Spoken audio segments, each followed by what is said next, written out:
Nasılsınız? Assalomu alaykum. Men Milliy bankda ishlayman. Mana shu Chorvoqtepa mahallasi mahalla bankida. Bugun mana 3 tajribasiga asosan tadbirkorlar bilan uchrashuv o'tkazyapmiz. Bizlar bank tomonidan nima yordam kerak bo'lsa biz xalq beramiz.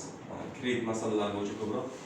Bizlarda yuridik shaxslarga kreditlashda masalan 312-sonli kredit Prezidentimizning 312 sonli kreditlarimiz bor. Masalan 100 milliongacha begarov, 300 milliongacha garov bilan 2031-yilgacha, ya'ni 5 yil muddatgacha, 18 oygacha aylanmalar to'ldirish orqali uzoq yilga 5 yil, 4 yil muddatlarga asos sotib olishni ajratamiz. Qaynoq tumaniga foizimiz 22% dan. Biznesga birinchi qadam kreditimiz bor. Biznesga birinchi qadam kreditimiz 10 million so'mgacha 18 oy muddatga 23% dan o'z-o'zini band qilgan ishsiz fuqarolarga beriladi. Bundan keyin yaqinda yangi kredit produktimiz chiqdi. Tadbirkorlik ilk qadam 20 million so'mgacha bu 18 oy bo'lib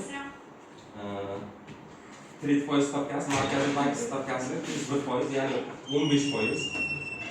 Bunda 31 yoshga to'lmagan yoshlar yoki yosh institut bitiruvchi fuqarolar bo'lishi kerak.